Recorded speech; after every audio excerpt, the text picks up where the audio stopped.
बर्फ से ढके पहाड़ों के बीच एक साधारण लेकिन नेक दिल लड़का रहता था, तांजिरो कामादो।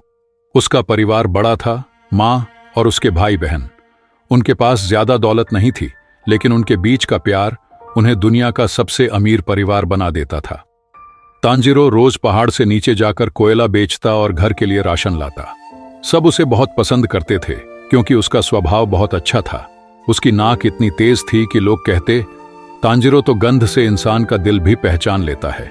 लेकिन एक दिन ऐसा आया जिसने उसकी पूरी जिंदगी बदल दी। उस शाम जब तांजिरो कोयला बेचकर देर से लौटा, गांव के एक बुजुर्ग ने उसे रोका और कहा, रात को पहाड़ पर मत चढ़ो, यहां डेमन घूमते हैं।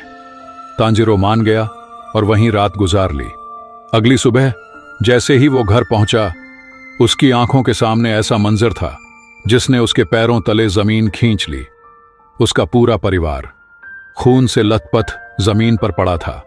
सबकी सांसें थम चुकी थीं, लेकिन एक कोने में उसकी छोटी बहन नेजुको अब भी सांस ले रही थी।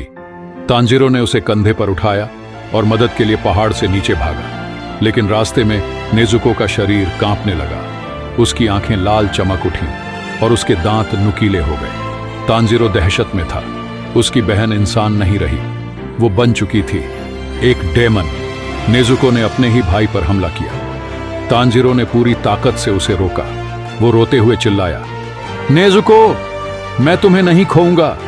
इसी दौरान एक अजनबी तलवार लेकर प्रकट हुआ, ग्यूतोमियोका, एक डेमन स्लेयर। उसने नेजुको को मारने की कोशिश की, लेकिन तांजिरो उसके सामने ढाल बनकर खड़ा हो गया। ग्यू हैरान था।